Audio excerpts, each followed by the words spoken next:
ನಮಸ್ತೆ ಫ್ರೆಂಡ್ಸ್, ಎಲ್ಲರಿಗೂ ನನ್ನ ಚಾನೆಲ್ಗೆ ಸ್ವಾಗತ. ಇವತ್ತಿನ ವಿಡಿಯೋದಲ್ಲಿ ನಾವು ಕೆಲವು ಕನ್ನಡ ಗಾದೆಗಳನ್ನು ತಿಳ್ಕೊಳ್ಳೋಣ. ಎಲ್ಲೆಲ್ಲಿ ಆಗುತ್ತೋ ಅಲ್ಲಿ ಅರ್ಥಗಳನ್ನು ಸಹ ತಿಳ್ಕೊಳ್ಳೋಣ.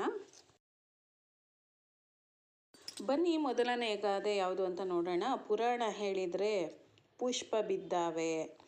ಇಲ್ಲಿ ಪುರಾಣ ಹೇಳೋದು ಅಂತಂದರೆ ನಾವು ಕತೆ ಹೇಳೋದು, ಬೇರೆ ಬೇರೆಯವರಿಗೆ ನಾನು ಅದು ಮಾಡ್ತೀನಿ ಇದು ಮಾಡ್ತೀನಿ ಅಂತ ಹೇಳಿದ್ರೆ ಕೆಲಸಗಳು ಆಗುತ್ತವೆ.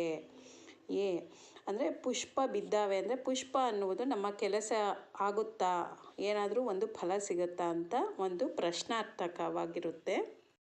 ಆದ್ದರಿಂದ ಬರೀ ಮಾತಲ್ಲಿ ಹೇಳದೆ ಕಾರ್ಯರೂಪಕ್ಕೆ ತರಬೇಕು ಅಂತ ಈ ಗಾದೆ ಮಾತಿನ ಅರ್ಥ. ಈಗ ಮುಂದಿನ ಗಾದೆ. ಪೆಟ್ಟಿಗೆ ಕದ್ದ ಕಳ್ಳ ಬೀಗದ ಕೈಗೆ ಬಂದಾನೆ. ಪೆಟ್ಟಿಗೆಯನ್ನೇ ಕದ್ದವನು ಬೀಗದ ಕೈ ಇಲ್ಲ, ಬೀಗದ ಕೈ ನಾನು ತಂದಿಲ್ಲ ಅಂತ ವಾಪಸ್ಸು ಬರೋದು ಸಾಧ್ಯ ಇಲ್ಲ. ಬಂದರೆ ಅವನು ಮೂರ್ಖನೇ ಸರಿ.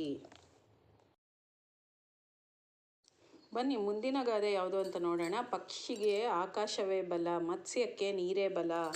ಒಬ್ಬೊಬ್ಬರಿಗೆ ಒಂದೊಂದು ಬಲ ಇರುತ್ತೆ, ಅಂದರೆ ಶಕ್ತಿ ಇರುತ್ತೆ. ಅವರು ಅದರಲ್ಲಿ ಚೆನ್ನಾಗಿ ಕೆಲಸ ಮಾಡ್ತಾರೆ ಅಥವಾ ಅದರಲ್ಲಿ ಚೆನ್ನಾಗಿ ಎಲ್ಲ ಬರುತ್ತೆ ಅಂತಂದರೆ ಅವರು ಅದನ್ನು ಬಿಟ್ಟು ಬೇರೆದು ಮಾಡೋದಕ್ಕೆ ಹೋದರೆ ಅದು ಸಾಧ್ಯ ಆಗೋದಿಲ್ಲ. ಒಬ್ಬೊಬ್ಬರ ಬಲ ಒಂದೊಂದರಲ್ಲಿರುತ್ತೆ, ಅವರು ಅದರಲ್ಲೇ ಮುಂದುವರಿಬೇಕು ಅಂತ ಈ ಗಾದೆ ಮಾತಿನ ಅರ್ಥ.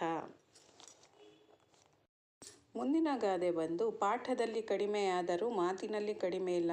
ಕೆಲವರು ಓದೋದ್ರಲ್ಲಿ ಕಡಿಮೆ ಇದ್ದರೂ ಜನಗಳ ಹತ್ರ ಮಾತಾಡೋದು, ಹೇಗೆ ಮಾಡಬೇಕು ವ್ಯವಹಾರ ಅನ್ನೋದು ತಿಳಿದಿರುತ್ತೆ. ಎಷ್ಟೊಂದು ಸರಿ ಪಾಠಕ್ಕಿಂತ ಮಾತೇ ಮುಖ್ಯವಾಗುತ್ತೆ ಜನರಿಗೆ ಬದುಕೋದಕ್ಕೆ. ಓದುವುದು ಹೆಚ್ಚಾದರೆ ಮಕ್ಕಳು ಮಂಕಾಗುವುದು ಖಂಡಿತ. ಅವರಿಗೆ ಜನರ ಜೊತೆ ಮಾತಾಡೋದಕ್ಕೆ ಬಿಡಬೇಕು.